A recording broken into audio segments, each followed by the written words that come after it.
Welcome, welcome, welcome. We're back charting. You guys know what we do every day. No matter if the market's up, if it's down, or if it's doing nothing, we always got to plan ahead for the future in order to make money. What's up, 4K, Malachi, Christian, Ryan? How's everybody doing? For the 18 people here already, make sure to hit that like button if you support the free analysis. Hit that subscribe button if you support the stream. And if you want to send me a tip, it is the first link in the description. Also, the pinned comment in the chat. But yeah, just starting off looking at futures, kind of the opposite from last night. Last night they were up, quite a bit, and that led to a really good day today. Now the futures, they're not down like too much. They're down 1/3%, which is, it's something, especially for an index, but it's not something they should really be worried about. It could rally back up overnight. Just keep an eye on it.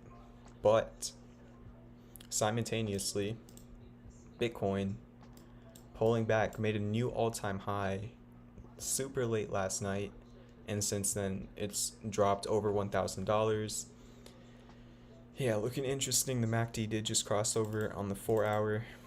The daily candles from yesterday kind of looked bearish, but we're gonna have to see. Again, it's in a super bullish trend. It's been rallying for a long time. There's a lot of institutional buying. There's a lot of people who want to hold it for much higher levels. So we'll see what happens, but definitely some risk if you just take a look at the chart. You're also reversing for now at the previous area of reversal, which could, create a double top if it went back down to 16,200 and it broke that neckline. So yeah, definitely some caution there with not only Bitcoin, but pretty much everything. So James says, can you increase your volume, please? Do you want me to be... I can't really increase my mic volume. I can either, because my mic's on full, what I can do is lower the music or raise the music. I don't even know if you can really hear the music. This song is kind of quiet ways. But yeah, I'm probably gonna have to mess around with my volume. Just let me know. Let's look, if I go right here, can you guys hear the music right now? You should be able to, but yeah, hit that like button. Everybody's saying it sounds fine, so perfect. What's up, Borge? Thank you again for the donation yesterday. What's up, Greg, Chad, Z, 4K. Alright, let's get to it. We're gonna start off with Fisker. Some rough stuff. I've been warning about the potential of this happening, and yeah, just not too great. Obviously, you can combine the Nikola news that came out this morning and yesterday with just the fact that the technicals already looked kind of overbought. Your RSI on the 4-hour, didn't mean to do that. RSI on the 4-hour was at 82 on November 25th. And then, I've been talking about this on Twitter. I talked about it last night on stream. I put out a lot of warnings about this one thing, which was textbook classic bearish divergence on Fisker. It's been developing, and unfortunately today, in the second half of the day, it confirmed. So what pretty much happened was, Fisker alongside a bunch of other electric vehicle companies, had a pretty bad start to the day. Some of them were even up in pre-market, and then as soon as the market opened, they just started dropping. And it tested $18 3 different times, found support there multiple times.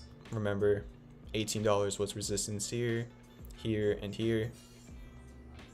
So, being above 18 is really where you want to be on Fisker. But after hours, it did drop down. Not too sure what it is now, but it went all the way to the lower $17 level last time I did look at it. So again, that is certainly under 18. You do have a classic bearish divergence on the MACD. Don't have any on the RSI. You have the 1750 support, which was your previous resistance right before this recent rally. So we're gonna see where it opens tomorrow. Again, after hours does not really count for breaking supports or resistances, just because, as you can see, there is no after hours candles on charts and stuff, and anything can happen overnight. Anything can happen in the morning. We're just gonna have to see how it opens. But optimally, it's really a 50-50. Honestly, there's a little bit more towards like it consolidating in this level. There's more of an edge for that. And the reason I say that is because you have this classic bearish divergence. You do have this support range right here, and you really don't want to fall under $17, I'd say. Obviously, you need to look at candle closes rather than just wicks. But obviously, a wick could come down much further even before a candle close, so you have to keep that in mind. And the real reason I don't want to see it fall and hold under 1750 at open tomorrow, which obviously easily could because of what happened after hours. Because if you break 1750 with candle confirmation, which you have not yet, the next major support is $15. That there's just no, data in this range until 15.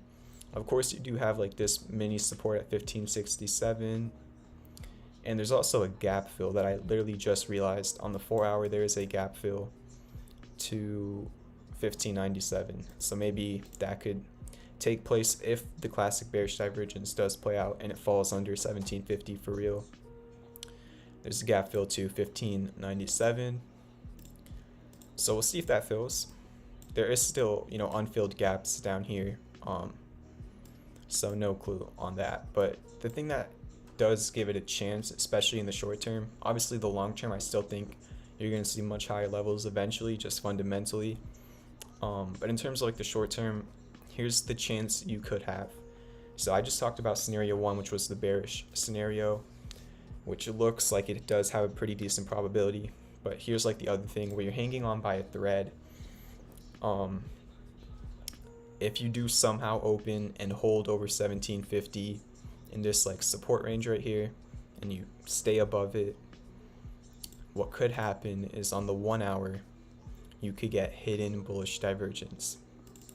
As you can see from this MACD to this one, you made a lower low. You made like a lower level of negative momentum. You went further down. So I'm just gonna create a trend line right here, make it green, and save it to my 1-hour. But yeah, that could be a possibility. It's already starting to develop, and basically what hidden bullish divergence implies is price continuation to the upside, where you made a lower negative island, but you're making currently for now a higher low on price than the low of 1540. So if you get a MACD crossover on the 1-hour, and you're above 1533, you will have confirmed hidden bullish divergence. And hidden bullish divergence on the 1-hour is not the strongest form of divergence, but the last time we got hidden bullish divergence on the 1-hour was at 1562. And what happened after the last time we got hidden bullish divergence on the 1-hour? It ran up to almost $24. I mean, at that time you also did have the right angled descending broadening wedge, and you also had the bull flag on the daily. But that's like really your only chance. You hold $17.50 to $18. You stay in that price range and you bounce off of it, and then you get a MACD crossover on the 1-hour. That is probably the only way this classic bearish divergence on the 4-hour won't play out and send you to like $15. So whatever happens at around 1750 is going to be very telling for Fisker, and we're gonna find out tomorrow morning. So first thing you need, if you're a bull, is for it to even in pre-market not really fall under $17. You need it to be above 17, and then around open and even after open you want to get right above 1750, and you don't want to come back to these levels. Otherwise you have a gap fill to worry about and classic bearish divergence on the 4-hour. But that's Fisker. Those are the two scenarios. I really went in depth on this one because I know there's a lot of people watching that care about it, and it's definitely a very critical area right now. So that's Fisker. Thank you to the 69 people in here. Make sure to hit that like button. We got 70 viewers in here but only 21 likes, so that means like 50 of you have not hit that like button. If you just support the free analysis, definitely hit it. And Izzy with the $3 donation, thank you very much. Again, if you guys tip $3 or higher, I will look at it immediately just as like thank you. And then as soon as possible I will get to chat requests. There's just a lot to go over, so we can take a look at the request, see what's up with that. Again, keep hitting that like button. We just got quite a bit new likes, so thank you for that. 70 people in here. If we get like 15 more people in here, we're going to be breaking the concurrent viewer record, so that's awesome. And again, if you're not subscribed already, oh my gosh, I forgot. We hit 800 subscribers today, right before the stream started. We hit 800 subscribers. Thank you guys very much. Can we get some hype in the chat for 800 subscribers on the channel? All because of you guys. Thank you very much for that. Yeah, this is Alibaba. Again, the story was it broke out of this upsloping flag, which I warned about. Then it fell down to this level, and then on the daily it created a bullish pin bar candle to be followed by a bullish engulfing candle, which was right here. We went over it on stream when it was on this candle, and I said you have bullish reversal candles. The MACD was about to cross over, and you went from 253 to 280. And now what happened was on November 27th, so on Friday to Monday, you gapped down, and now you're using 265 as resistance again. If you can break over 265 and close a candle above it, there's a good chance of filling the gap to 275. But if you cannot break 265, you might come back down and retest, 254 and maybe create a double bottom or something like that. You never fill the gap to 290. So yeah, 265 is the key level to look at here. As you can see, in September, all of September, it was your support, and in all of July and the first half of August, it was your resistance. So 265 is the key level in my opinion on this chart. I do like the daily candle, if I'm being honest. It's not really a bullish pin bar. I would have liked it to close a little bit higher, kind of like this one, but we'll see what happens tomorrow. Thank you, Matthew, for the subscription. Thank you guys for 30 likes, and again, thank you for 800 subscribers. David says, are you selling your long Fisker if it opens below 1750? The answer for that, which is not financial advice, it's just my personal position, is no. I will not be selling Fisker, no matter what price it goes to. I've pretty much promised myself that I'm not going to be selling what I currently own in Fisker until at least, a couple months after they actually have cars on the roads. That's just how much I believe in Fisker, and it's my personal opinion. Don't take it as financial advice. If Fisker, goes to $50, I'm not going to sell it. If Fisker comes back down to $12, I won't sell it. I'm just not looking to sell Fisker for multiple years. It's just kind of, I already made a very good amount of profit off of, the bullish butterfly. I had call options. I was loading up call options when Fisker was literally under $10. So when I posted the bullish butterfly when it was $9, this is a real thing. If you weren't here back then, it was a much smaller community then, but I did make a full 30-minute video on Fisker when it was $9. I was posting on Twitter. I showed this pattern, and that is really where Fisker bottomed, like perfectly, and it went up 163% after that. So yeah, in terms of like the short term, I already made my short-term profit on Fisker with my call options. So yeah, I already made that short-term profit, and now I just have Fisker in my retirement account. So I'm trying to hold it for a long time, so I don't have like the short-term capital gains tax on it. So yeah, I'm just trying to hold Fisker for a really long time. I'll be adding on dips. I have a good average cost, much lower than the current price actually. So I'm very comfortable. Even if it filled the gap to 1597, I'm still very comfortable. And I'm willing to add to my position should it get low enough. So yeah, that's Fisker, and that was Alibaba. Thank you again for the donation. Borgi said he came the day after I called it. Even after we were looking at the bullish butterfly at $9, I was still analyzing it here. I said it was bullish. If you haven't been following me here, and I'm not trying to say this to lie or boost my ego, this is just facts. If you've been watching the stream, if you've been following me on Twitter, literally this whole entire run up, I have called 90% of the moves. I've called the support levels, I've called the resistance levels. I've literally called what's going to happen in the next hour like 5 times. If anybody can vouch for me in the chat, and for the newer people in here, I would not lie about that. There's proof of all of it if you want to see it. But literally this whole entire run up, I was making the calls on Fisker. And I even showed the resistance at $22 recently with the 2618. I've been saying for the last week, if you broke 18, you'd be headed to a new all-time high. Thank you for the $3 donation, Bastin. Is that HYLN you said? I have to look at it on like this website because I can't really see the playback right now. HYLN. So yeah, that's just Fisker again. And that's just my personal opinion. So Helion down like 4% today. Look what happens. Yeah. Helion looked at it at $18 when it was at the previous support, and it bounced there. It created this upsloping channel off of hidden bullish divergence. And then I also showed Helion on stream when it broke out of this channel to the downside. So I literally showed Helion on stream. I don't like this song, so I'm gonna skip this song.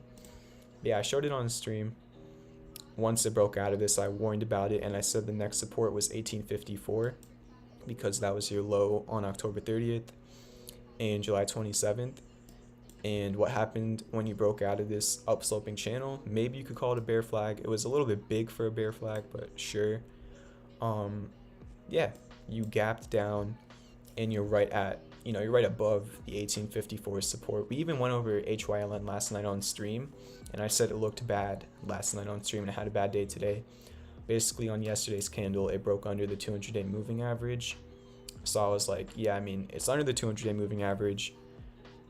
Super red, bullish. I mean, it wasn't engulfing anything, but bearish, long-bodied candle. You just got a MACD crossover to the red. So, you're in the support area, but that's all you have going for you on Helion now. There's no divergence. Probably just going to clean that up. But there's no divergence on the daily. No divergence on the 4 hours. So there's just not much of an edge. You do have the 1854 support where you have a decent chance of bouncing off of, but you don't have a pattern. You don't have anything to work with aside from the support level. So yeah, I mean, it is technically at a value area for sure, but personally, I just wait myself to see if there could be divergence or a pattern or something like that, or bullish reversal candles. Just something more. I want as many variables as possible. Right now you only have one, which is the 1854 support. But yeah, if you do create something here, like a good, candle, pattern, divergence, at a good support level, of course, it could be a great play. You just need to do that first. You even have a gap to fill. So I think patience is just required on this one, but then again, don't be surprised if it bounces right off of this level. So 50-50, don't want to call it either way for now. I'm just going to be monitoring it and seeing what happens. Thank you guys for 35 likes. We need 5 more of you to get us to 40 likes. And if you're not subscribed already, we just hit 800 subscribers. So thank you guys for that. Make sure to hit that subscribe button if you want to know whenever I'm live and posting videos. Definitely want to start making more videos, just aside from the live streams. Just, need to find the time to do it, because videos you got to record, edit, and then upload, so it's definitely a longer process. But yeah, make sure to hit that subscribe button if you want to tip me. It is the pinned comment in the chat. What else we got here? Malachi says, helped me get a 1000% increase on Fisker in a week. My call options didn't even go up 1000% when we were at the PCC of the bullish butterfly. It was like a couple 100%. I definitely took profits too early, in all honesty, on my Fisker call options, 2 or 3 weeks ago. But you can't complain with like 200-300%, so I'm not going to complain about it. What's up, Tav TV? What's up, Goon Nugget? Thank you again for the donation. Sure, we can take a look at Neo. Hey Joe, hey Ben. What's up, Homebrew? Mr. Ryan, I'm down to look at Overstock. But yeah, just trying to talk to the chat, see what's up with you guys. 2 more likes to hit 40. Oh, Print is in the chat. What did Print say? Print says someone is being voted. There's a bill being voted on tomorrow to delist Chinese companies from a stock exchange if they do not adhere to strict audit rules. Selling is an overreaction to this. That is very interesting. Obviously could affect Chinese stocks like Neo, Baba, just based off what I'm hearing. So definitely look into that, guys. But he is saying he thinks it's an overreaction. So just do your own research on that. I don't want to speak on something I'm not educated about. But yeah, what was I saying? We're gonna look at Neo. We can take a look at that. Yeah, print the top donor. He's in the top left of your screen. Last Thursday, it was Thursday, I'm pretty sure. The $500 donation. Thank you again. Really appreciate it, print. Let's go look at Neo, which had a bad day today. Like, all of the EVs. Neo had a 10% red day. Yikes. Well, let's see what we can, work with here. That was your swing. All right, I'm just trying to see what I really did here. So I'm using this as the swing low to swing high. Okay, so technically on Neo you're at a golden retrace, the 0.618. If you've been watching the stream, we've seen dozens of assets reverse here, but most of those assets also have something alongside that, not just a golden retrace. So for example, where is it? The hot crypto right now that everybody's talking about, XRP. Look what happened here. On XRP, you hit a 0.618 retrace to the almost to the cent. And you also at the time had hidden bullish divergence where you made a higher low on price but a lower level on the MACD, and it rallied like crazy right off the golden retrace, but it did have divergence there and it was in an upsloping pattern. So now we're looking at Neo.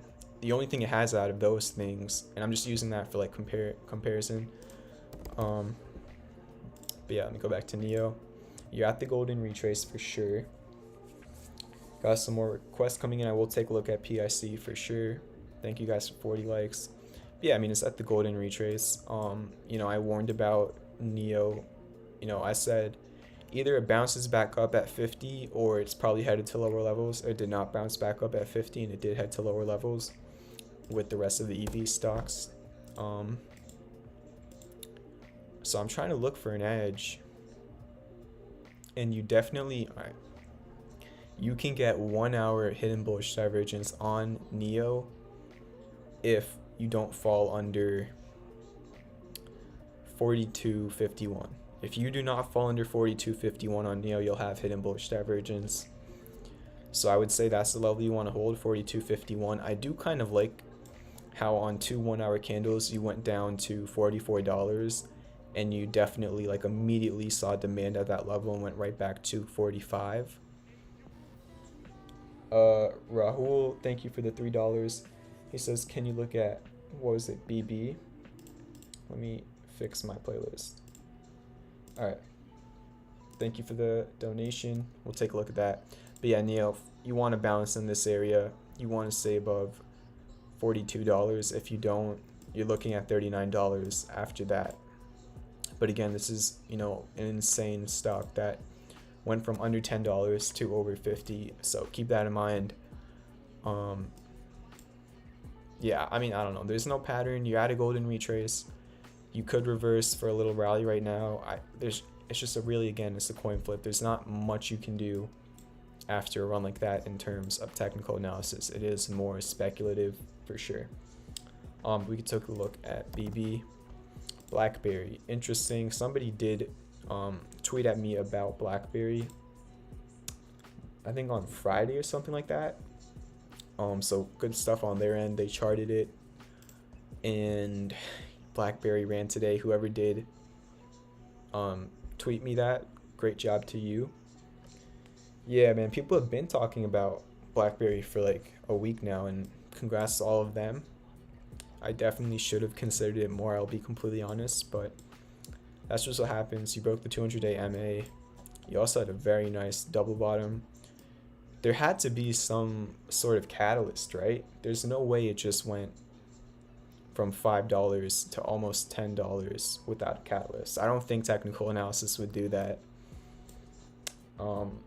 Was there a catalyst on BlackBerry? If anybody knows, we could talk about it. But yeah, man, crazy run. You gapped up today, went all the way to 961, came back down to 7. Amazon deal, partnership with Amazon.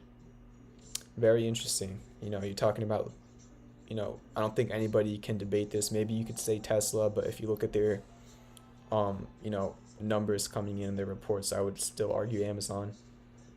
Amazon's the biggest company in the world right now, so anybody who Amazon partners with, you could see stuff like this. Obviously, BlackBerry, the phone of the 2000s, but had a major issue, adapting to the last decade of technology improvements and other business issues they've arrived. And this stock got crushed, for sure. And then you saw something like this with the Amazon deal. Again, when you have those straight lines up and stuff like that, I can't give you much in terms of technical analysis. There's no data, there's no pattern, there's no divergence. It's overbought. It did pull back like crazy, and there is a gap to fill at like 614, which isn't too far away, to be honest.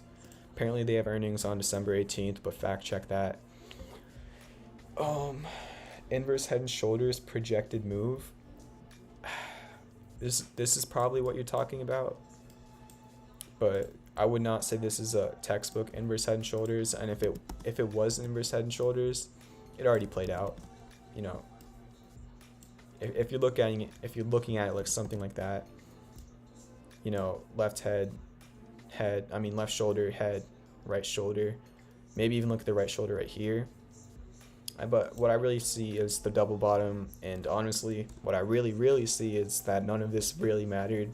It would not have done this without, the Amazon catalyst. And even if it was an inverse, no, I can't beat it, because the neckline would be like this. This was the resistance, very clear resistance on BlackBerry. You have one touch right here, a second one right here, a third one right here. You broke out, came back in, broke out again, double bottomed, and then Amazon partnership, and it went to the moon. So, I don't know. Prince says, funny, Champ called Apple on Sunday night, then all day today. CNBC calling Apple a buy. They are 2 days late. Yeah, I was looking at Apple throughout last week. We can go to Apple real quick, but that is BlackBerry. There's a gap fill, and it broke out, and I have no clue where it's gonna go. There's just not much I can do there, and I want to be honest. But yeah, we can take a look at Apple.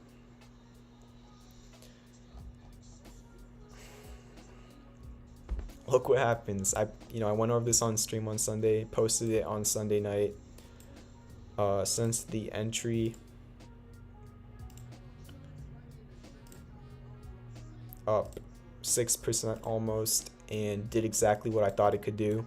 You had one low, a higher low, then another one. You broke out of the green line, you broke out of the white line. You had bullish convergence on the MACD and the RSI on the daily and the 4-hour. It had pretty much all of the things that I look for. And pretty much I wasn't the only one calling this on Apple. There were, most people who know what they're doing in technical analysis saw this. Most people who know how to read a chart could tell that this is bullish. You're making higher lows. You're very close to a breakout. Your oscillators are looking good. It just had everything it needed to have, and I definitely wanted to share with you guys. I've heard of a lot of people who are up like hundreds of percents on the Apple calls, and that is really awesome to hear. So great to hear that. Yeah, I will look at PIC. Zach did not forget. I could look at Tilray, Andrew. What's up, Justin? So yeah, it got really close to the first target, which is 124. That's the short-term target, hence why you're almost at it in the short term.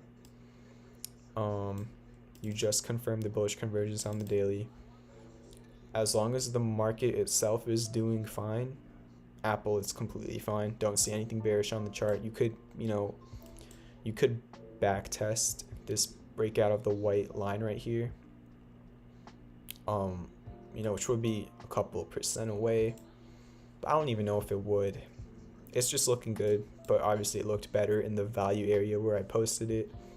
And yeah, you could definitely see some turbulence at around $124, which is almost where it got to today, just because it was your high from October 12th and 13th.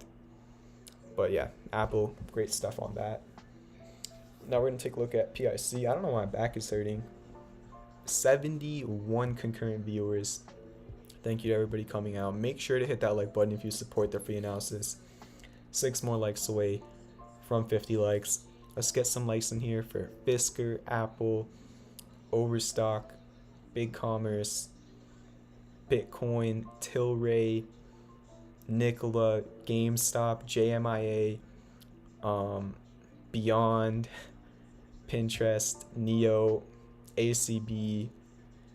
The list goes on and on with all of the calls in the last 2 or 3 weeks.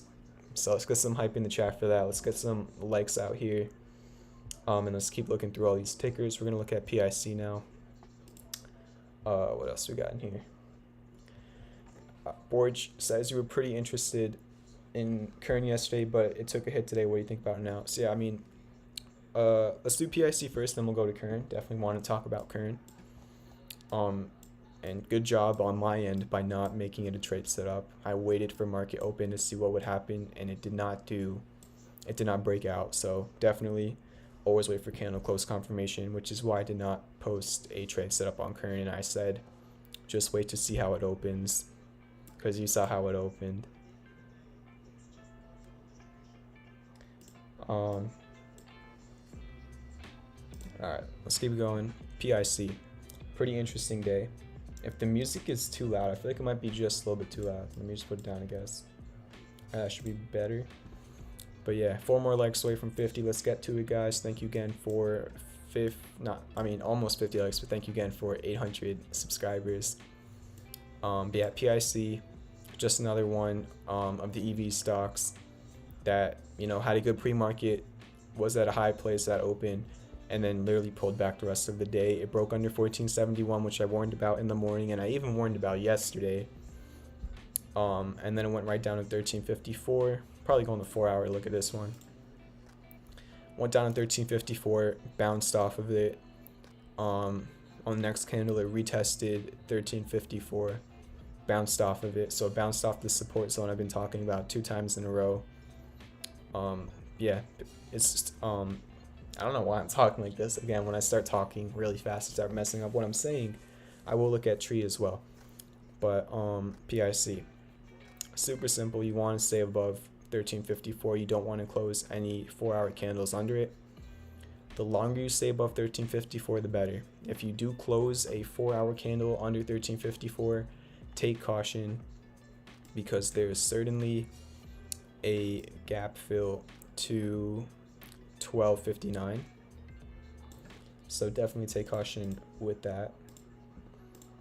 But yeah, SPIC, I don't know why this Fibonacci is here. It's probably from something before. Yeah, I mean, alright, so your support's on PIC, 1354. If that does not hold, 1230 to 1260 is the like major support. It would be really hard for PIC to fall under 1230 to 1260. What's up, Killer Roo? How you doing? But that is PIC. Killer Roo, I did go over Fisker right in the start of the stream. I did like a full 10-minute rundown of Fisker. So literally just scroll back to the beginning of the stream. It's all there. So yeah, that's everything you need to know about Fisker in terms of the technicals. But that's PIC. Now we're gonna take a look at Kern and then Tree. So this is Kern. We went over it on stream last night, and you had a fake out. So we've been looking at Kern, and for the last however long, since it was like at this price, I was saying take caution because it's in a downsloping channel and there is no edge, and it just kept on dumping. I kept on ignoring it because I didn't want people to, you know, be thinking about it while it was dumping. Then it finally started to do something, created like a double bottom, and last night on stream we looked at it. But last night on the stream we looked at it, and technically it broke out with like a bullish pin bar candle. And what I basically said last night on the stream was, at the time, you know, just imagine that this huge red candle is not there. Just imagine it's not there. And I'm looking at this chart, and you only have this green, you know, bullish pin bar looking candle that broke out of the channel. It looked good, right? But what did I say on stream? And why did I not post Kern on Twitter as a chart, as a trade setup? Why did I wait until the market opened today?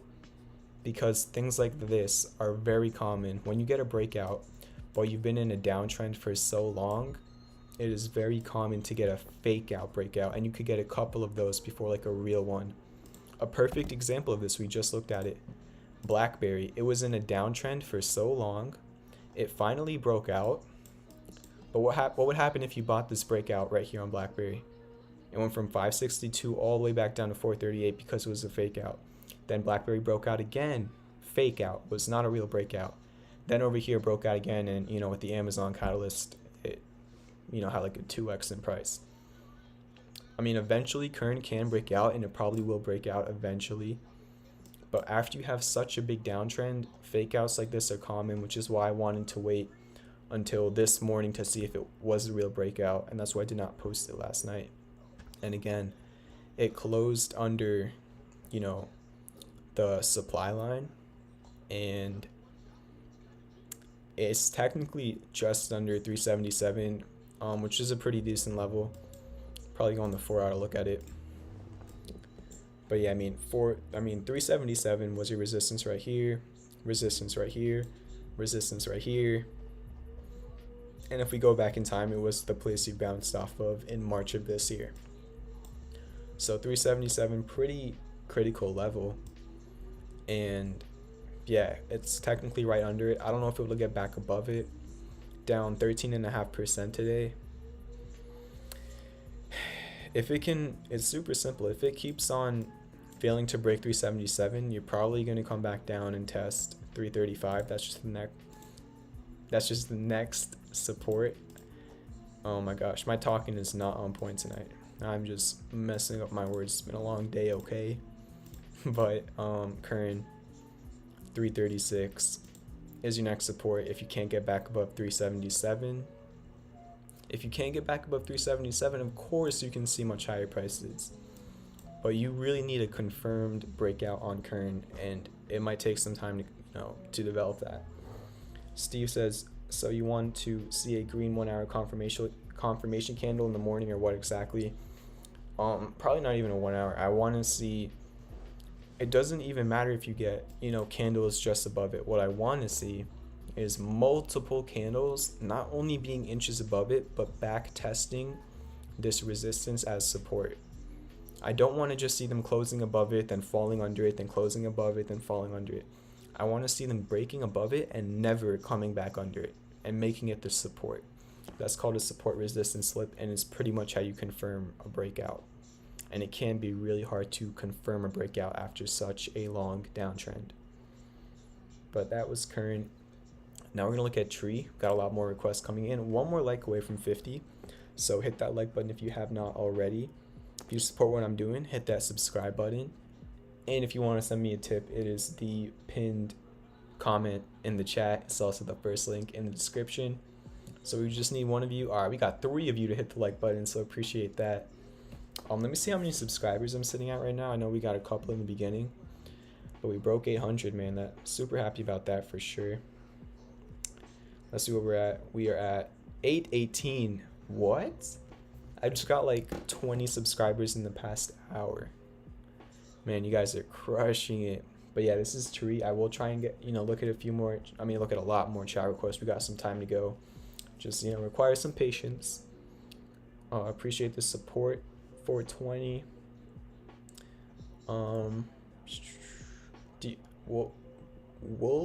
Wolf Music says, do you think EV stocks will recover and how long? I think certain EV stocks will recover and be good companies in the future and see those, long uptrends that you see in companies that are well-known household names.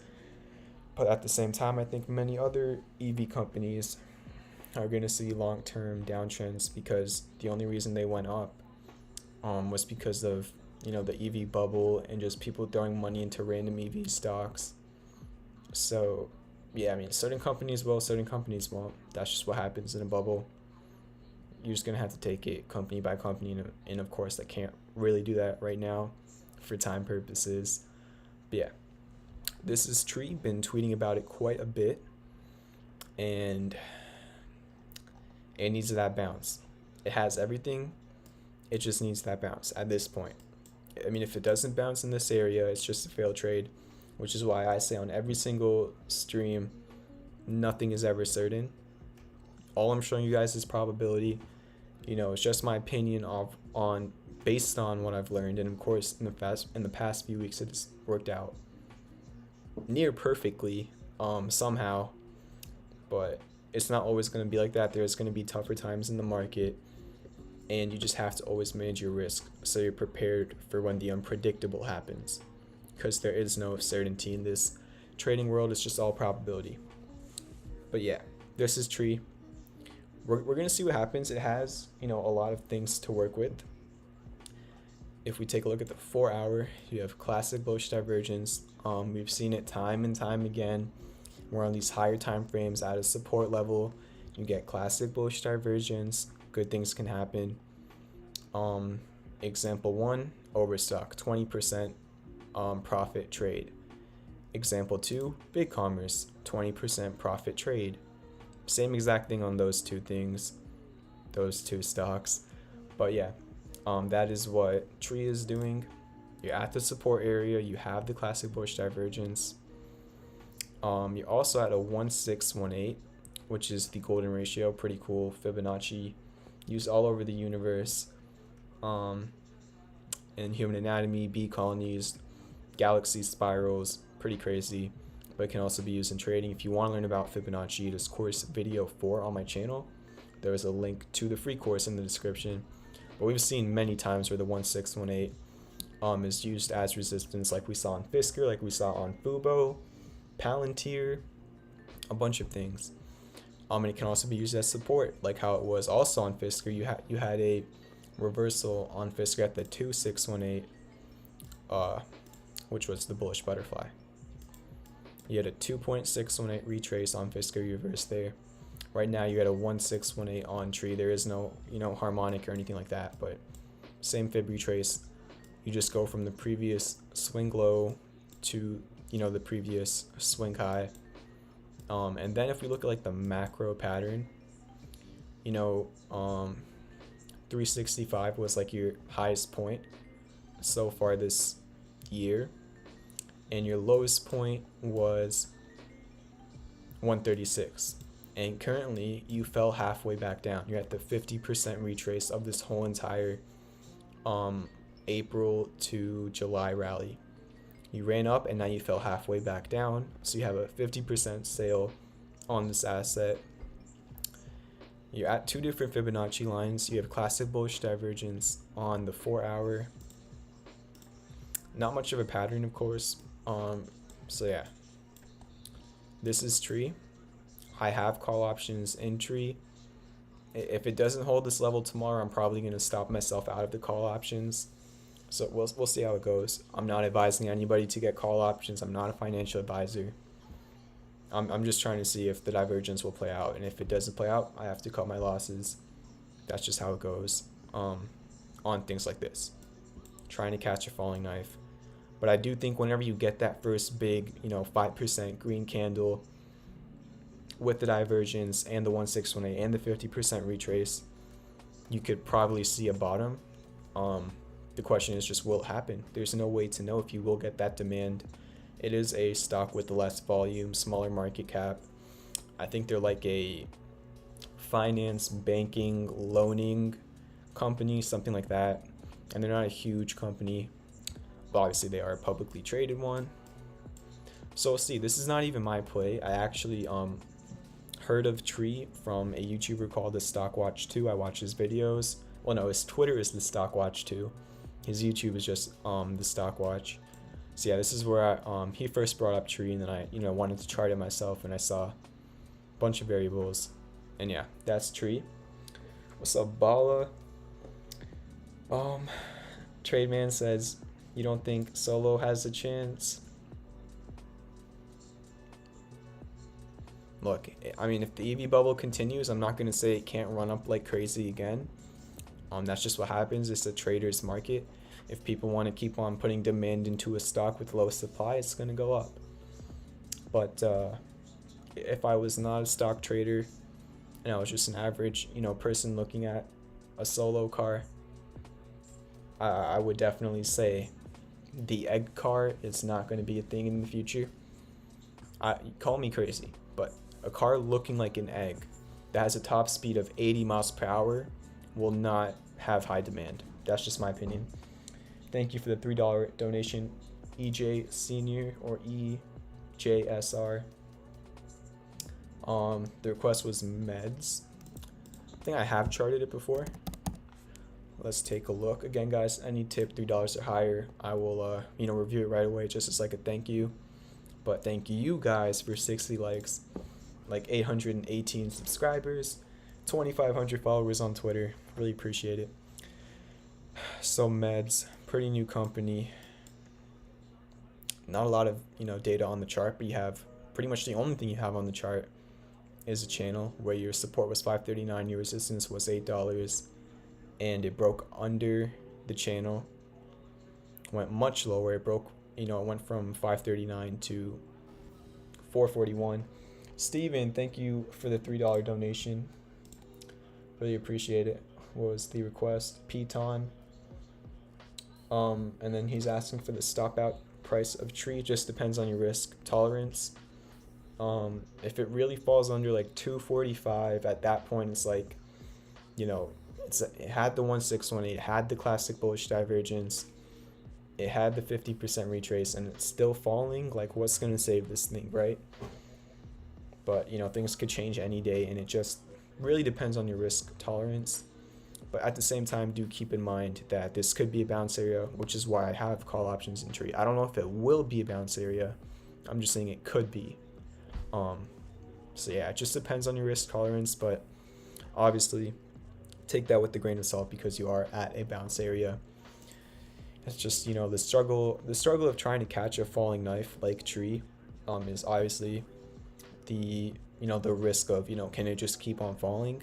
But the reward from that is if you do catch the bottom, the reward would be insane, and that's exactly what happened on Big Commerce and Overstock.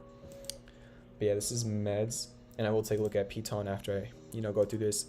You broke under the support, you dumped, and now there's really no pattern. You got back into the channel, but then you used the 200-day moving average as resistance, and then you fell right back under it. You're under the VWAP, you're under the channel, you're under the 200-day moving average. In terms of technical analysis, this is a bearish chart. This is not something I would put my money in personally. But again, nothing is ever certain. Just like things are not certain to go up, they're not certain to keep falling. So I'm never going to count something out completely. But if I was just looking at this myself off stream and I saw, a chart like this, I would just move on to the next one. That's just, my opinion. Thank you for the donation though. Just trying to be as honest as possible. Print also says tree has a big short interest. Yeah, maybe we could go back to tree, but I do want to get to Piton. But yeah, when you have something drop like that, the easy thing to do would be, oh yeah, all it does is drop. I'm going to keep on shorting it, easy money. But when that demand comes in, shorts can have a big problem. The most you can lose on a long is 100%, but if you were shorting Fisker at $9, you 163%. Not that you could lose 163% of your money, but you guys get the point. Just more reward to bulls in the long term than there is bears for most assets. But yeah, obviously, again, you have, like Prince said, the short interest, which I didn't even know about. You have the gap, you have the Fibonacci, you have the divergence on the 4-hour. The only thing you don't have is demand. And I don't know if the demand will come in, but if the demand does come in, you have a lot of factors that could send you to 272, 284 in the long term. So we'll see. Piton chat request or donation. Sorry, not chat request. Should have it on my watch list. We got like some lo-fi jazz going on. Hope you guys enjoy it. I swear I had Piton on my watch list, but I can't find it right now.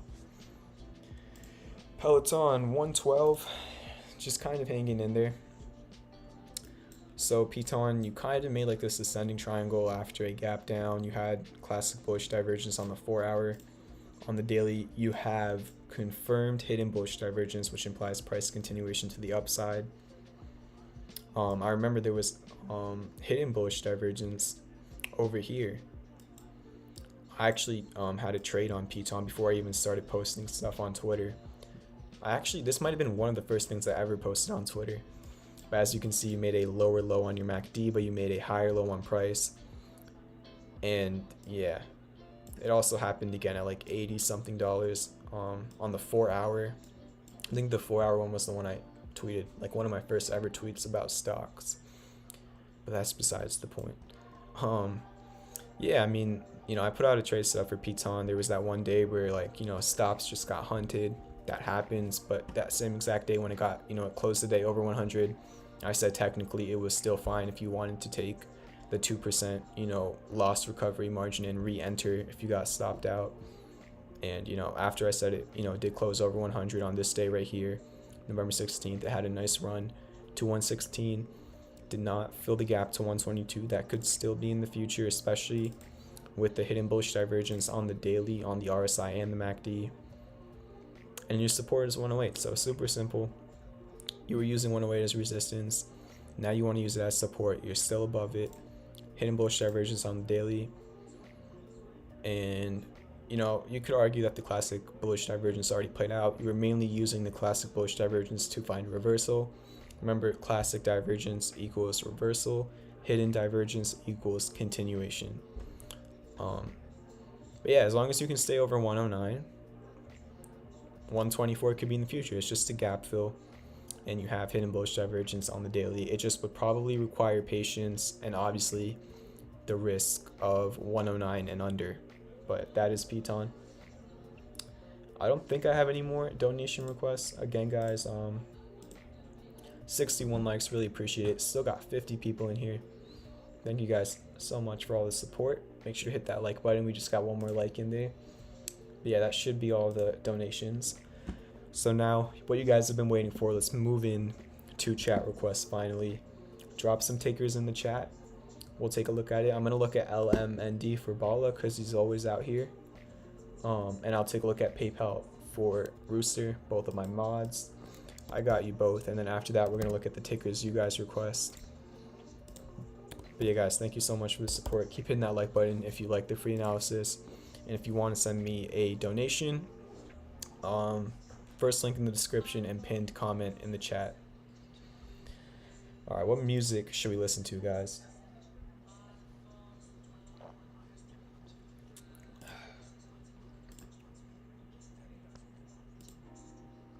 Alright, I'm gonna keep with that. Alright, we got a lot of takers coming in, so let's get to work. No more time for relaxing. LMND.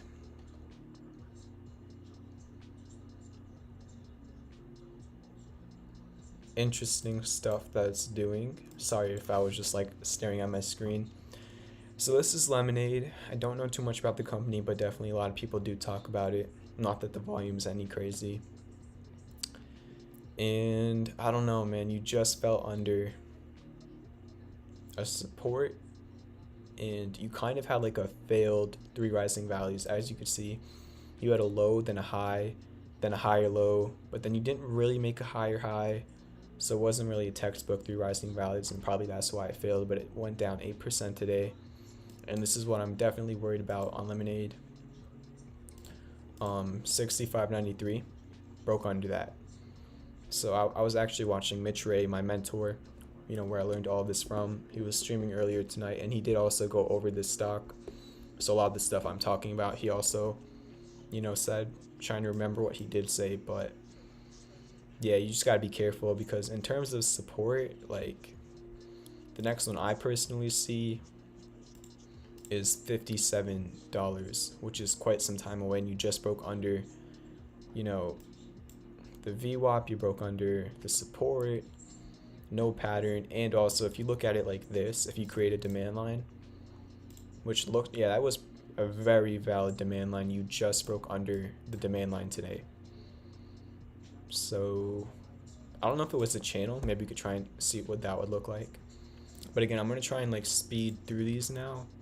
So if I go over whatever you want me to, I might do a little bit quicker just because I want to get through as many as possible.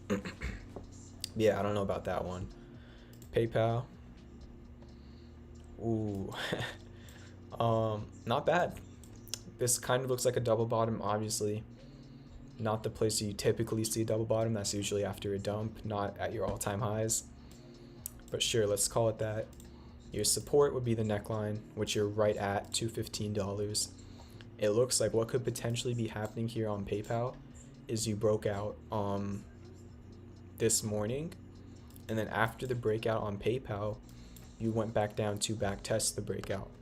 So what would happen now on PayPal, if you can hold 215 tomorrow and you get a candle like this, if you have the breakout, then you have a successful back test, which you did, and then at open tomorrow you have a nice candle that goes pretty much up to 220, you would have a confirmed break, hook, and go of an all-time high, which would be great. That would be really good for PayPal. So this is super simple.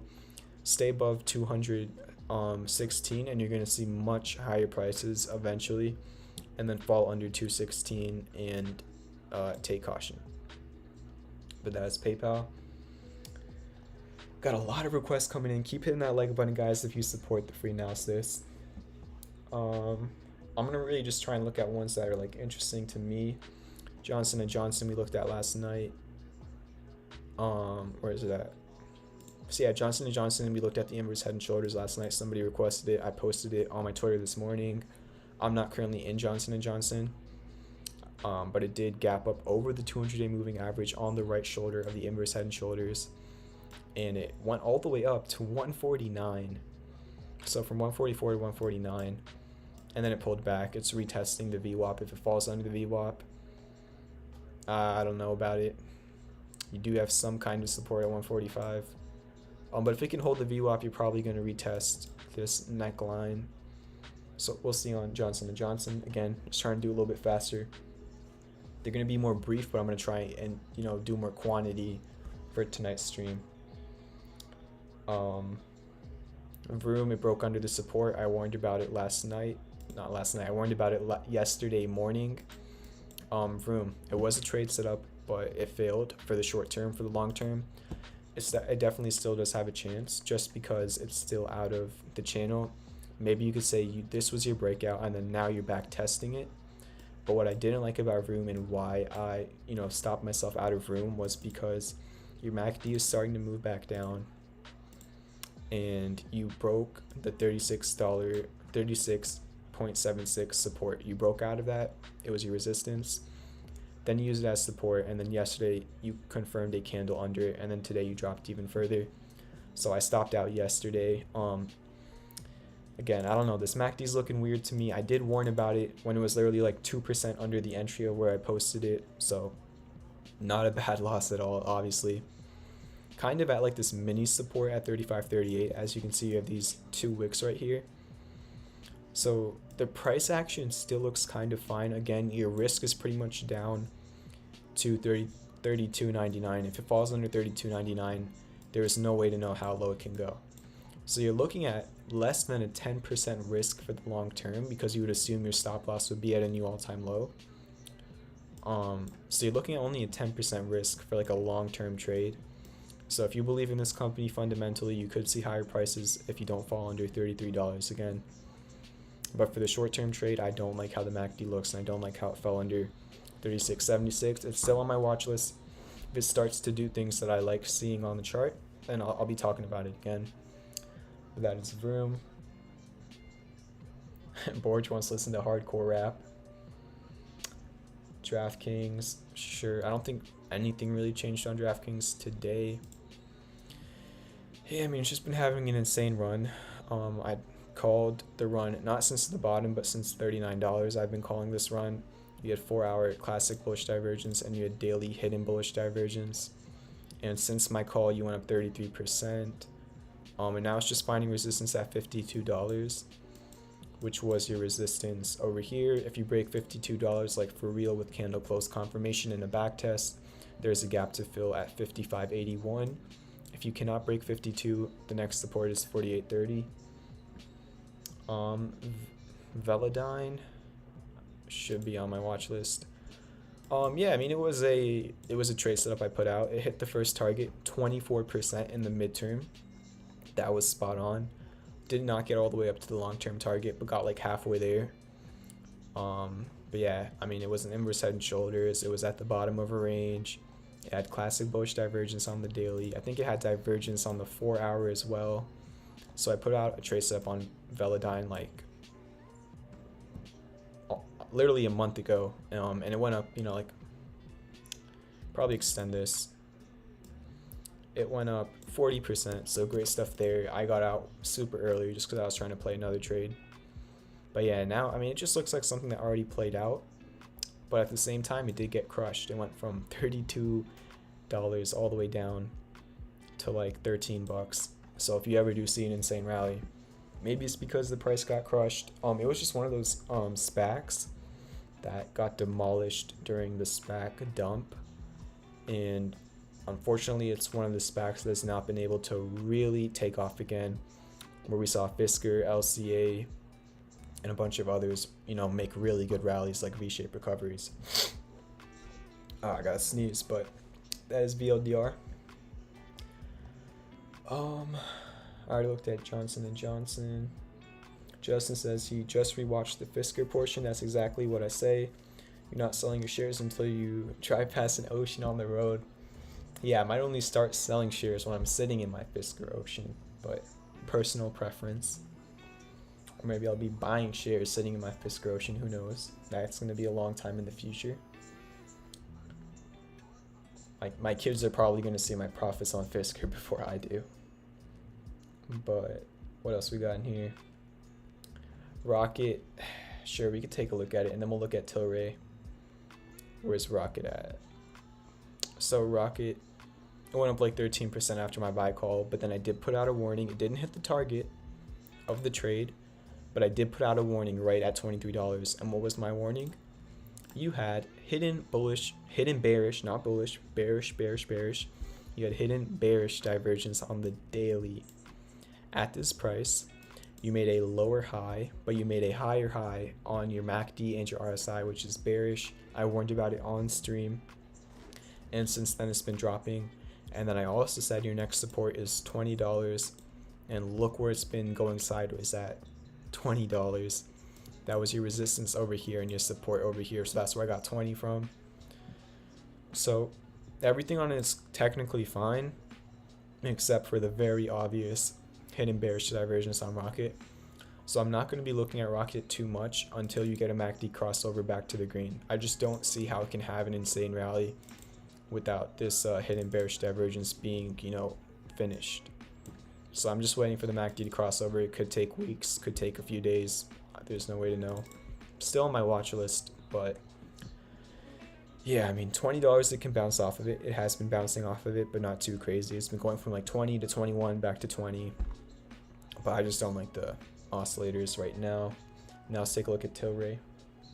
Pretty weird song, if I'm being honest. Sure, we'll listen to this song. But this is actually the first stream since I got my new MacBook where the music has actually been working the full way through. I did some troubleshooting last night, got it to work. So hope you guys and girls enjoy the music alongside the TA. Don't have the best taste in stream music. It's just because I can't have lyrics in the music because I'm talking, so that would make it annoying. So it's like either I listen to like jazz or anything without lyrics. So I've just been listening to lo-fi. I could put on like EDM, but that's just not the vibe. Champion vibe, just chill back, relax, late night vibes. So that's why we got the lo-fi on. But that's Rocket. My little music rant right there.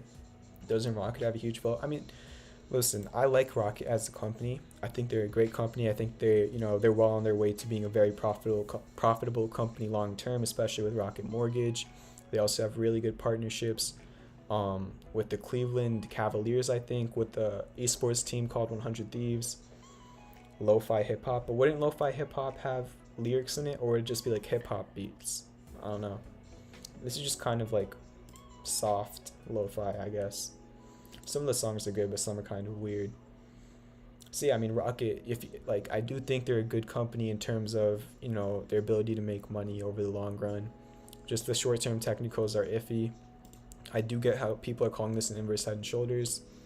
The only thing, if you do call it an inverse head and shoulders, one, you would have to break this green neckline right here, and then two, you can't fall under $20, and you're currently 19 cents above $20. So that's Rocket. 25% short interest. Like, I get everything. It's just like, we always look at divergence. If you've been a part of this community, we've made probably like 100% in profit simply using divergence. So if we're using bullish divergence, why are we not, respecting bearish divergence? Again, it's not certainty, it's just probability. And again, I'm not saying it's super bearish. I'm just saying personally, I would not take a long on something with this on the daily time frame. It's right at the support. If it falls under, it could get ugly. The next support after this is 1858. So that's just my opinion on Rocket. But long term, I am bullish on Rocket. If you do get down to 1858, I'll probably add it to my retirement account just because of the fundamentals on this company. But yeah, it's Rocket. Keep hitting that like button, guys. We're gonna move on to Tilray now. Keep smashing that like button. Keep subscribing. Really appreciate all the support. If you want to send me a tip, it's the pinned comment in the chat and the first link in the description. If you want to. But here's Tilray. Perfect. This has to be my second best call after Fisker. I mean, maybe there's Overstock and BigCommerce in there, but like, posted Tilray, went over Tilray, spread the message as much as I could. When the price was 673, you had a major support. Let me go to the 4 hour. You had daily hidden bullish divergence, which you still do have, and you had 4 hour hidden bullish divergence. You had the 786 Fibonacci line. You had so many different factors, and I was talking about it at 673. You maybe went like a few cents under that, but the stop loss was like 660, 664, and you were 2 cents away from that. So technically, there was no stop loss. I mean, there was a stop loss, but it did not get hit. So that was the buy zone. It was literally the bottom, and then the target was 960. It was a few cents under it, but you get the point. Just taking profits in those general areas. It was just simply a gap fill. So from the low to the high, within a matter of a few days, Tilray went up 43% pretty much. 42%, something like that. You guys get what I'm saying. But yeah, crazy stuff. I was looking at it today, and it was at 834. It actually, should I go back on the daily, I guess? Yeah, let me just, let's just hide this for a second. It was retesting 834 on the 4 hour candle, so I guess that should be on the 4 hour. But it was retesting that, as you can see, a wick down here.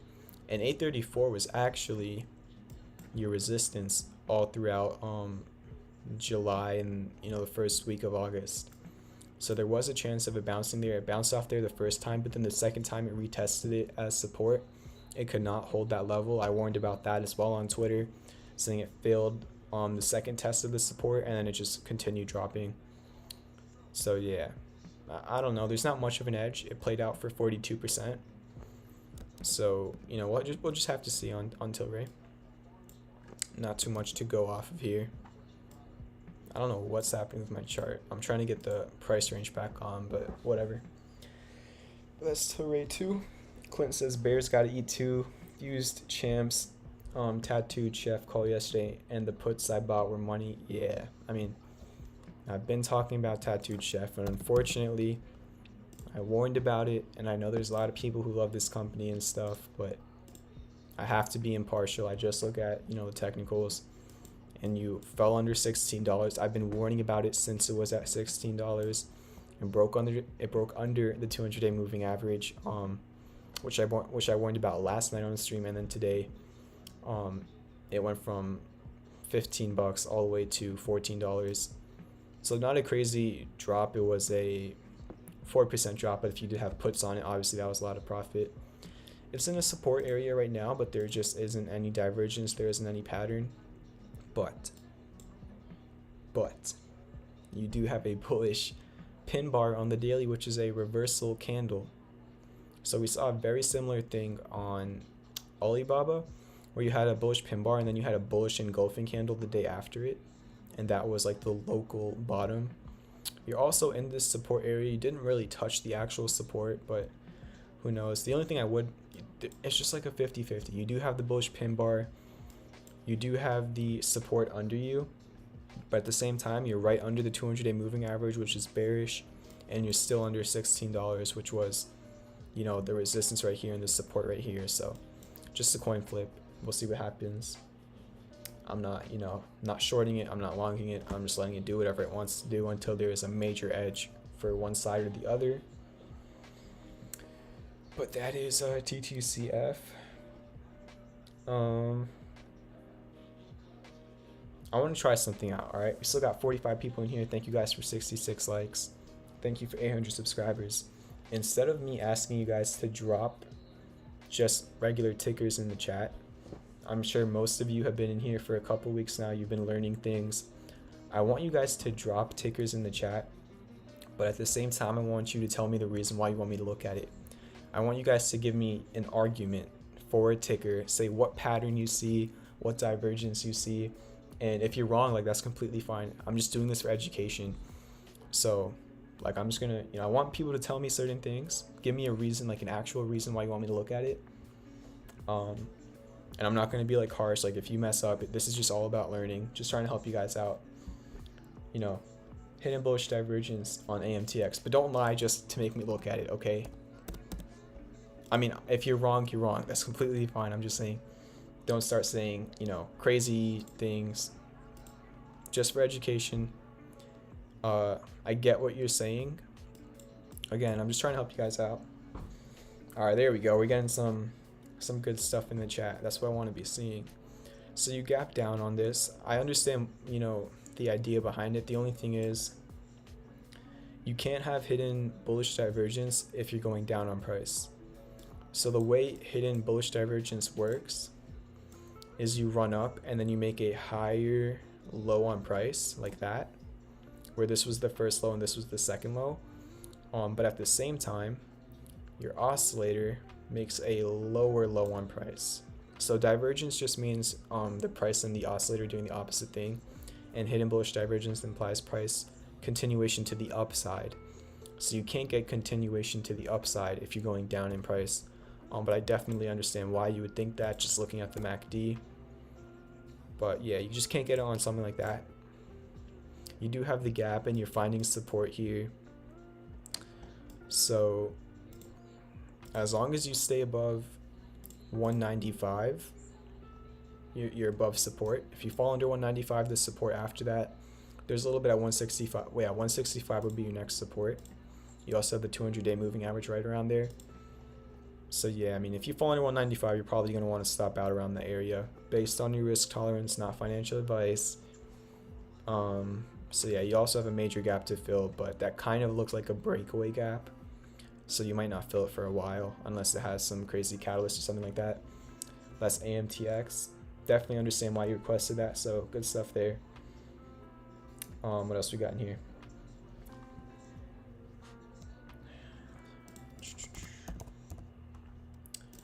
Apparently there's a cup and handle on this one. I don't see a cup and handle on this one. Oh wait, that's the wrong one, sorry. I just looked at the wrong one. You're not wrong. You said looking for confirmation of bullish divergence on the 1 hour. Apologies there. Yes, perfect. This is what I want to see. Good request. As you guys can see, very close to confirming classic bullish divergence. The price is going down, but you made a higher low on the MACD, which is bullish. It implies a reversal to the upside. It is only the 1 hour. You're still under the VWAP. You don't have a pattern. But just for educational purposes, if you get something like this alongside several other factors, that's how you make a trade. I mean, of course, it could just rally simply off of that.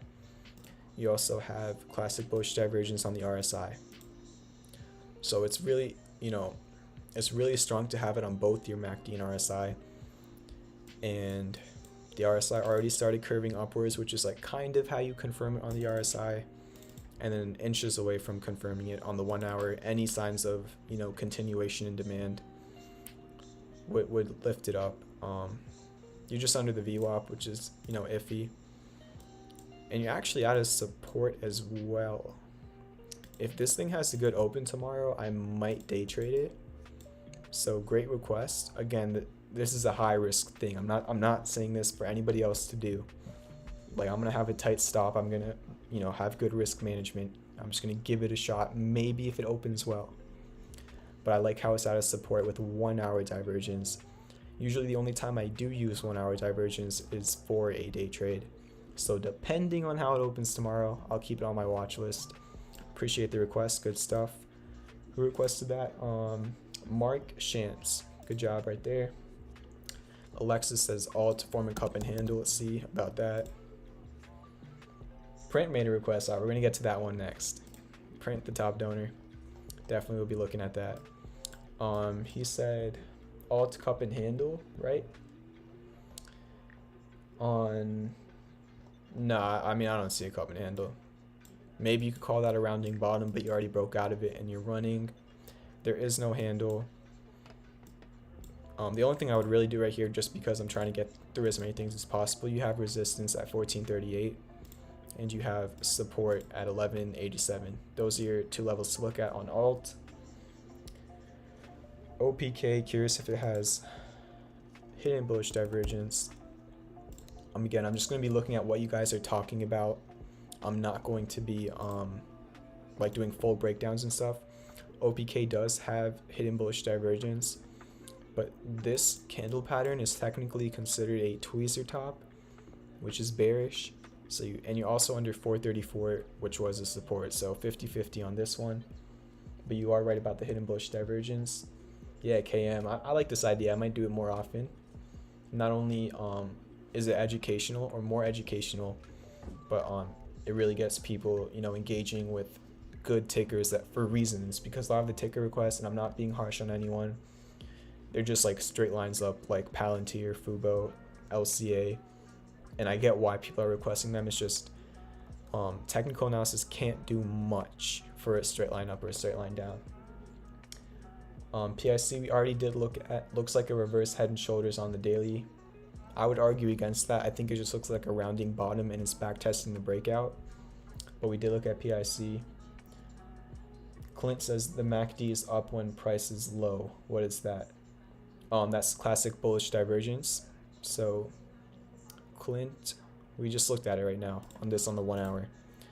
When the MACD goes up or the RSI goes up from this island to the next one, but you're making lower lows on price, that is classic bullish divergence, which could imply a price reversal to the upside.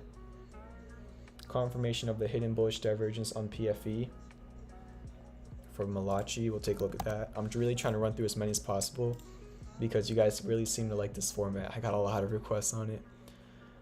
No hidden bullish divergence on the 1 hour, none on the 4 hour. We'll take a look at the daily.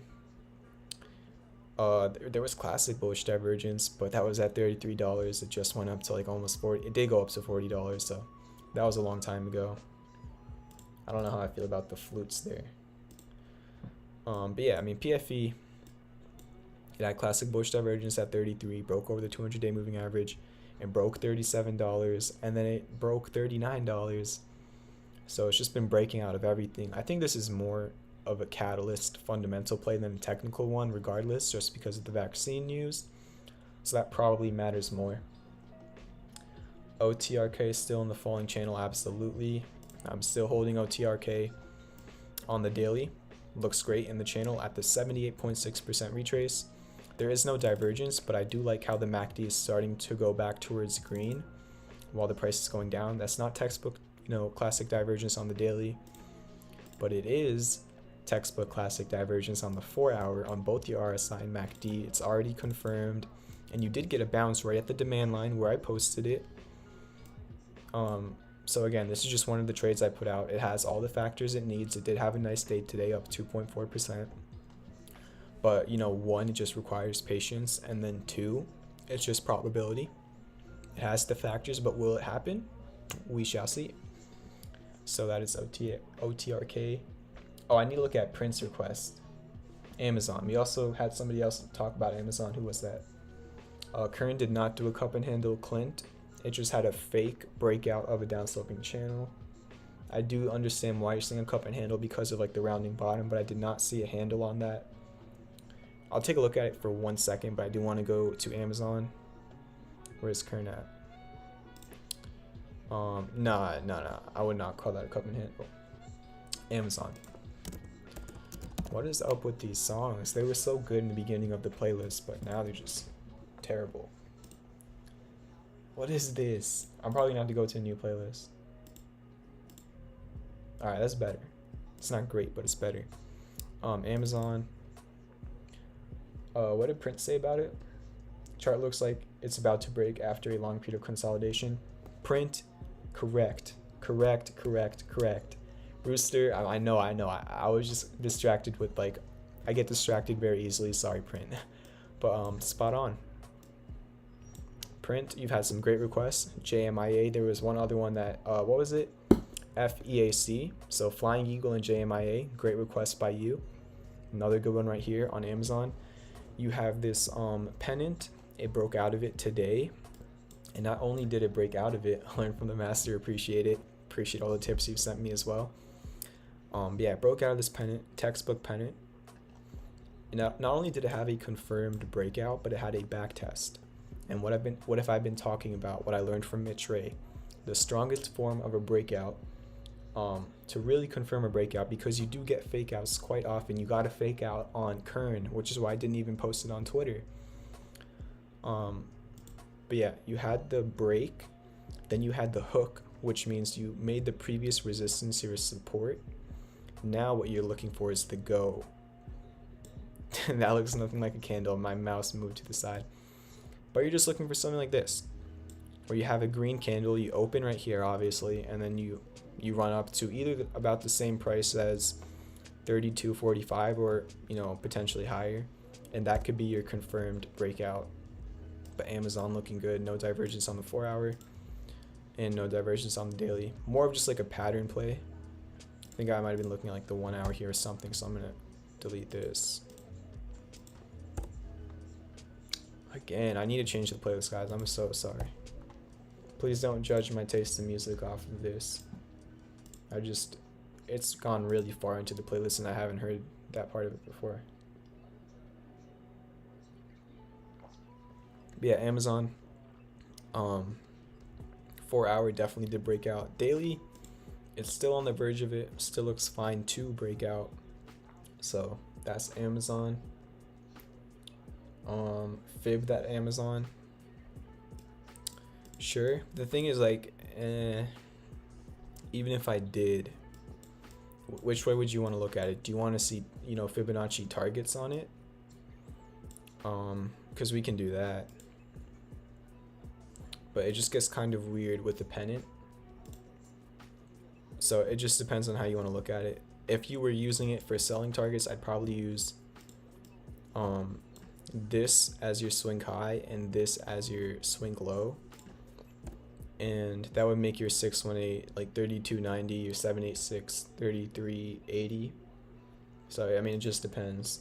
But that's Amazon. What else do we got in here? Workhorse. Workhorse like dumped after hours. I don't know. That one's just a 50-50. One like away from 70 likes, guys. Make sure to hit that like button. JD looks like a bullish pennant. Good news is you can barely hear the music. Alright, well, what about now, Justin? Can you hear it now? This is better music though. This one's kind of vibes. I like this song. I think I like the next song too. Yeah, this song is dope. It's a little bit loud. This one's probably my favorite in the playlist. This one's vibes, like for real. Thank you guys for 70 likes. Yeah, that music's probably almost as loud as me now. Okay, I'll put it back down. I'm just messing with you. But yeah, I don't like having the music too loud just so you guys can hear what I'm saying. Just, in the background whenever I'm not talking or something. Okay, print. You don't have to, man. You've been extremely generous. If you want to, and you guys have not looked at the chat, Print said $75 tip if we get 75 likes. That means we need 4 out of the 44 people here to hit the like button. And that would be a $75 tip from Print, the top donor on the stream. Just saying, if you haven't hit the like button, maybe consider it, even to help grow the channel. What charts are you using? What do you mean by that, James? Do you mean the somebody just unliked? So whoever that was. Okay, I see you. What charts are you using? Do you mean like the time frame, James, or do you mean the platform? In terms of the time frames, I use the 1 hour, 4 hour, and daily. Usually, if I'm day trading, the 1 hour. If I'm swing trading, the 4 hour. If I'm long term trading, the daily.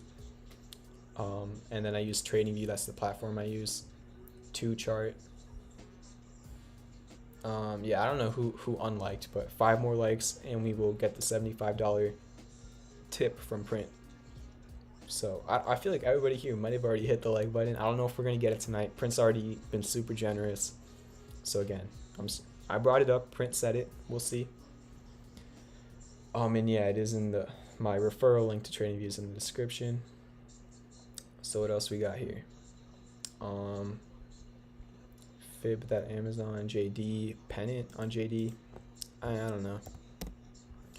We'll see. I have looked at JD quite a bit. I don't see a pennant. I don't even really see an ascending triangle either. What's up, KP, for the new people joining? Prince said he'll drop a $75 tip if we get 75 likes on the stream. Just putting it out there. I get what you're saying about the pennant. Honestly, you might actually be right. I might just be looking at the wrong time frame. So the way I've been looking at JD was like you had a rounding bottom, then you had like a channel, then it broke out of the channel, created a new resistance at 92, and now your support is the previous resistance on the channel. But what you're saying, and we could take a look at it. Let me clear up my chart too, take a look at it. I just gotta do that. Alright, I'm gonna clear up my chart. But it kind of does look like a pennant, certainly. On the 1 hour, kind of on the 4 hour too. The only thing is that you don't have a very clear demand line. I see the resistance line pretty clearly. Whoa, what's happening there? Alright, this would be your resistance line, right? That's your resistance line of the pennant. But like, at first, couldn't you have argued that this was, not this, sorry. Couldn't you have argued that this was your demand line of the pennant and you just broke out to the downside? You know, just to play devil's advocate. And then on the flip side, maybe you could say it's like this, but you only have 2 touches then. So I don't know. It's not a perfect pattern, but I get the ideology of it. 3 more likes for the $75 donation. Just putting it out there. Yeah, it definitely does look like a cup and handle with consolidation, in my opinion. That's JD. TradingView is free, but you can pay for the pro version if you want more features. Correct. I just got the pro version on Black Friday. They had like a 1-year deal. But that's JD. We had 1 more that we need to look at, or 2 more. THCB. Let's see what's up with that. Keep hitting that like button if you haven't already, just to help support the stream. Just in general, keep hitting that like button. Really appreciate the 72 likes. Gonna be hard to get 75. I don't think we have the power to get 75. We have 40 people in here right now. I mean, we only need 2 more, but I feel like bro, if you haven't liked at this point, we're an hour and a half in. Come on, like, if you have not liked already after the hour and a half of technical analysis, just vibing with you guys, go for it. THCB, there's no pattern here, just a straight line up, straight line down, and I'll probably just give you Fibonacci. You're kind of in the golden zone, but you're kind of exceeding it, so there's no edge on THCB.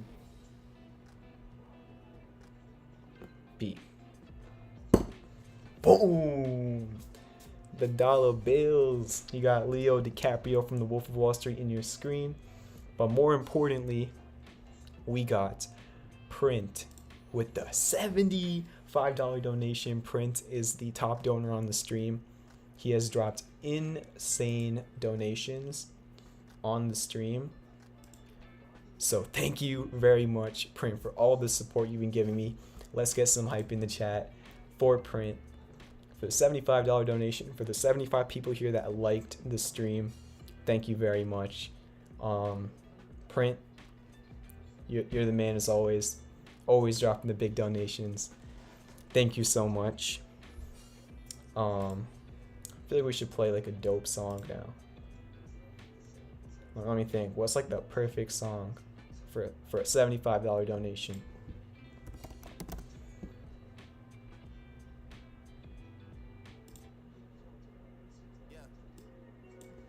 kind of cliche, I guess, but we'll go with it. Definitely getting copyrighted for this one, but it's all good. We got the 75 donation from Print. Let's keep it going. I mean, where the fuck should I really even start? I got hoes that I'm keeping in the dark. I got my niggas across the street living large. Let's go. Keep the hype going for the $75 donation. I got two phones, one need a charge. Yeah, they twins, I can tell they ass apart. I got big packs coming on the way. I got big stacks coming out to save. I got Lil Max with me, he the wave. It's a big gap between us and the game. I'm just waiting for the one part. I don't want to play the whole song, trust me. Put my money in the grave. Yeah, I just want to play that. Thank you, Print, for the $75 donation. Really appreciate everything you've been doing for the stream. So thank you yet again for another insane donation. Just gonna put the music back on. Should be very quiet now. Have a good one, KP. Just looking at Bitcoin, I was thinking it's kind of interesting. If you extend the original channel, then where it just recently topped out was like just an extension of the resistance line, and where it's currently at is an extension of the support line. This is not like a textbook pattern because you did break out of it right here, but just interesting. I'm gonna leave it on my chart for now just because I want to see if it somehow does bounce off of this. But just in terms of like the overall technical analysis on Bitcoin, I posted it at 10,800 on Twitter. It went up 80% after that to a new all-time high. I did not call the all-time high by any means, did not expect it, but it happened. And now yeah, maybe it'll bounce here, but that's not a textbook pattern, so don't really think about it too much. And Print, thank you for all of the support, and thank all of you guys for the support. Really appreciate it. But that's Bitcoin. Maybe you probably call it a potential no, you definitely can call it a potential double top, but it's not a confirmed double top yet. But that's Bitcoin. We had a chat from Brian. How do you have some of your trend lines only appear on certain time frames on TradingView? So, petition for Print to be the next mod? Dude, of course. Alright, Print. Print is now a moderator for your channel. You got it, Print. Thank you for all the support. Enjoy the tool wrench, which is a terrible way of giving back, but again, thank you, thank you, thank you, thank you, thank you. Hope you enjoy the moderator in the chat. What was I gonna look at? Rooster will be the only true mod. Yeah, Rooster was the first mod, and then Bala was the second, and you're the third. So those are the first three in history on my stream. I was gonna look at something. I can't remember, so that sucks. But yeah, we can look at XRP. I just saw the chat request. Alright, let's not say that, Rooster. Definitely got the funniest moderators on my channel, that's for sure. XRP, I showed this last night on stream. I showed how it was right on the brink of either bouncing or breaking to the downside, and what I said on XRP was that it depends on Bitcoin. If Bitcoin drops, so would XRP, and that's exactly what happened. Bitcoin dropped, and so did XRP. At this point, I'm gonna delete this channel. Would it be crazy to call this a pennant? Maybe. I don't think it's like a perfect pattern, but I'm just gonna leave it like this for now. We'll see what it turns into. That's kind of how I'm looking at it. Let's see if we get a bounce at like 58 cents if it does get there. But again, it really just depends on Bitcoin. Didn't call this run up on XRP, but I did look at it at 49 cents. And I said if it broke 49 cents, it could see 56. If it saw 56 and broke it, you could see 76. It hit all those targets. And I just got those from way, way back in history. I gotta go on the daily to look at it. Yeah, just from this wick right here and this wick right there. That's XRP. Maybe it's a pennant, not a super, clear pattern, but it is there. Oh yeah, the time frames. That's what I was gonna talk about. All right, so for example, let's say I'm on the 4 hour right now, Brian, And yeah, dude, I keep on forgetting about things. I forgot about print requesting Amazon in the chat earlier when I said I was gonna look at it. I'm so bad with that, but I'll get to it eventually. Okay, that's what we should be focused on. But yeah, let's say see, I almost just forgot about it again. My memory. Okay, so let's say you're on the 4 hour and you don't want this line to appear on the 4 hour. You just click on the line, then you go to the settings button right here. Then you see it says hours, days, minutes. Then you just select which time frames you want it to be on and not be on. So let's say I want to take this green line off the 4 hour. I'll just say this green line can only appear on the 2 hour until the 3 hour. Boom, it's gone on the 4 hour. But if I go to the 3 hour, it's still there. So that's kind of that's how you do it. You just click on settings and then you go to visibility, and then you just select whichever option you need. Yeah, usually I just I have my 4 hour chart and I have my daily chart, and those are often very different charts. So let's say I'm looking at the daily and I don't want this line on the 4 hour. I'll just hit the settings button and I'll just deselect the hours option, and it'll take it off of all the hourly charts. It'll only keep it on the daily charts. Yeah, just hit settings and then go to visibility. That's how to do it. But yeah, 75 likes. Thank you guys very much. 44 people still in here. Again, if you have not hit that like button already, just go for it. Free analysis. If you haven't hit that subscribe button already, we hit 800 subscribers today. Thank you for that. And yeah, if you want to send me a tip, it is the pinned comment in the chat. Chewy, yeah, you have been talking about Chewy for a while. Sorry, let me get to it. Let's see what's up with Chewy. And I will look at WTRH. So these are going to be my last two for the night. Just want to make it clear. Chewy broke out of this range it was in, and it's just going. It will probably require patience, and it's not confirmed that it's going to go to 85.46. Basically what these price ranges are is measured moves. So I just, I could do it again real quick. I just went from the bottom of the channel to the top of the channel, then I copied and pasted it, and then I put it on top of the channel. That's how I got those lines. I did the same exact thing for the bottom side. So measured moves don't always hit. It's just kind of like a probability thing. If you were consolidating in this range and you break out of it, there's a 55 to 60% probability that you're going to see the same price range to the upside since you broke out to the upside. So that's I'm looking at Chewy.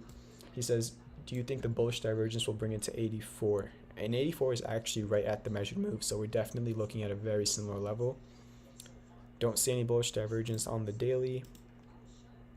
Yeah, there was classic bullish divergence on the 4 hour when it was $59 at the bottom of the range. That would have been the entry. This was the buy signal.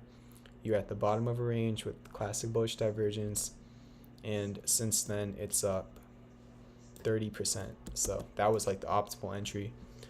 But it's like it's already been playing out. You've already went up 30% on this bullish divergence. So just keep watching on how it develops. If it starts going down back towards red, take caution. If it keeps going, then you're fine. But yeah, I get what you're saying there. Whoa, the chat's going crazy. I'm gonna look at WTRH now. Waiter. Already on my watch list. Perfect. Another perfect trade, by the way. We're gonna go over it in a second. Borge says, before you leave, how long did it take you to learn all this? I'm still trying to learn some of it before a class I have next year. It took me a year to learn how to chart. I did it by watching Mitch Ray on YouTube.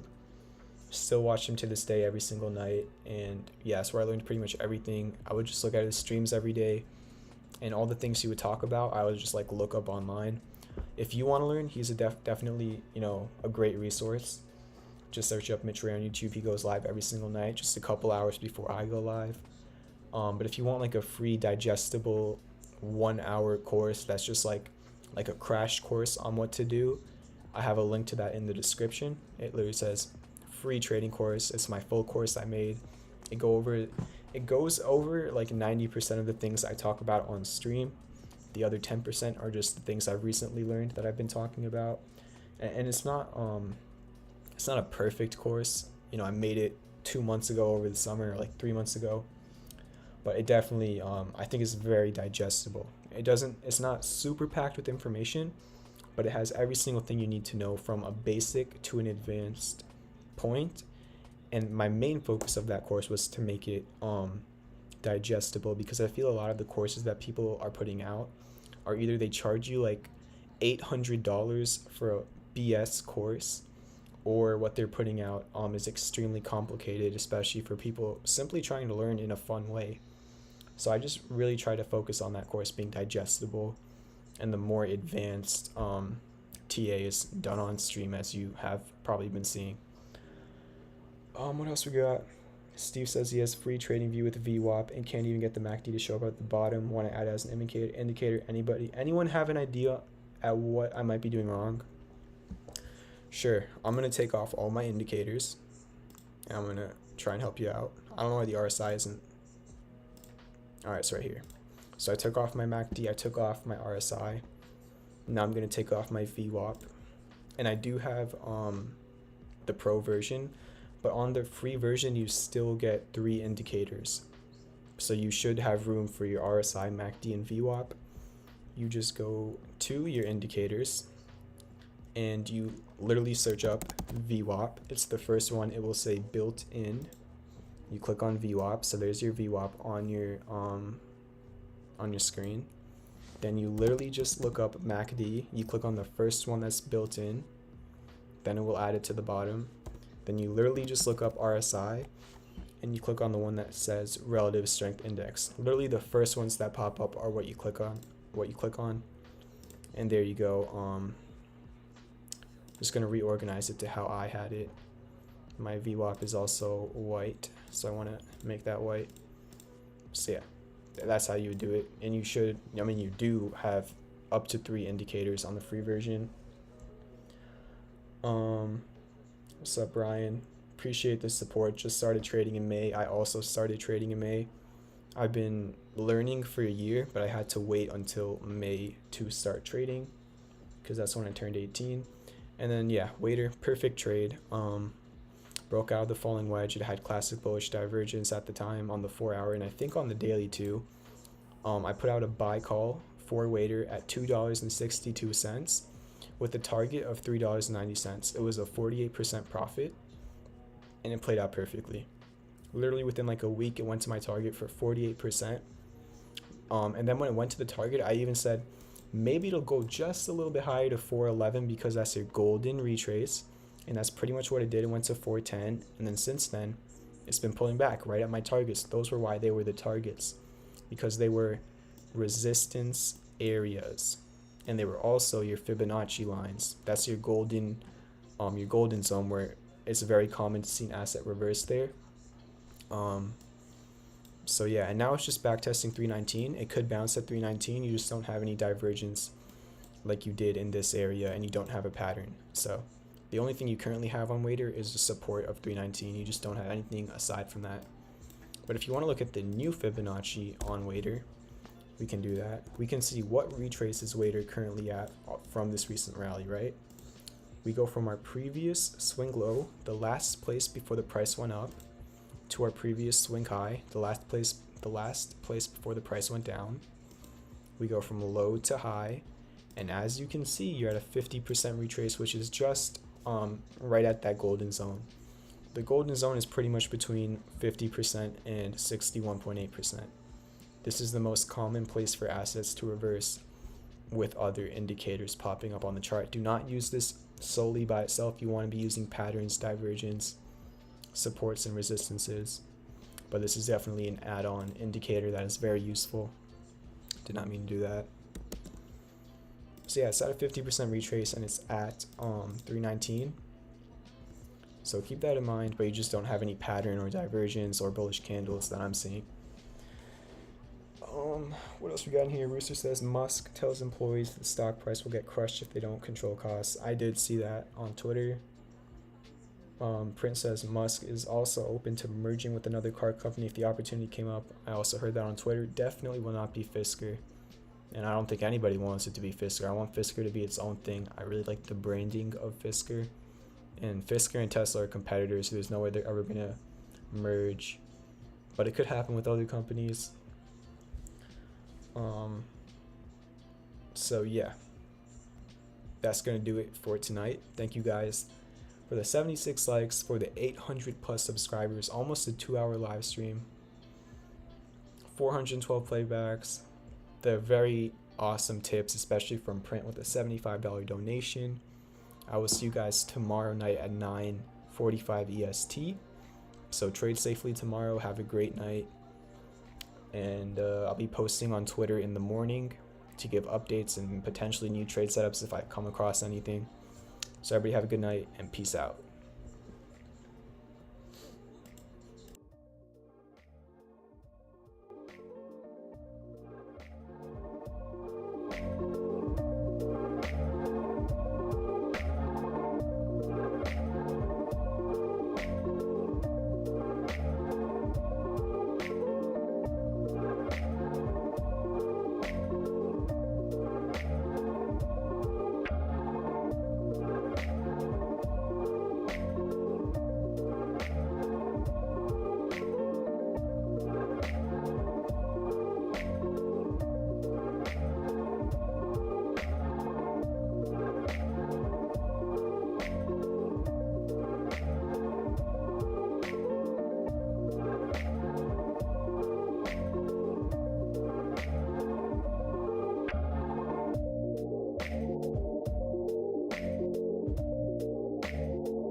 Sanity with bottles of the green. Yeah, I'm walking through the city, but it's feeling like a ghost town. Yeah, I'm dreaming of you with me, but you're gone, I'm so alone now. Hating the situation, I'm too tired of facing the feeling I'm craving. This life is amazing, but something is missing. And don't call me crazy, but I feel like living way up in the stars. If I believe hard, I can make it. I'm trying to take a spaceship, there's delay, it's fucking raining. I'm wandering alone to places that I've never been. I'm putting my mind in the sky, letting the whole world in. My personality is 92 or 93. Let's get lost up in the past, why don't you spend this day with me? You couldn't pay me to be lazy on this perfect day with you. Thinking of a payment plan as gold standard substitute. Got a blunt or two in love with you. Coping with this juxtaposed life we keep on living, we're just waiting for the summer June. You wouldn't know what you're missing, left with no one's permission. Writing rhymes in your kitchen while you're changing your clothes. I'm turning smiles to frowns, now nobody's around. So here's a song with some more shitty thoughts I wrote. I'll be thinking of you while I stare up at the sky. Darling, you're my favorite reason to cry.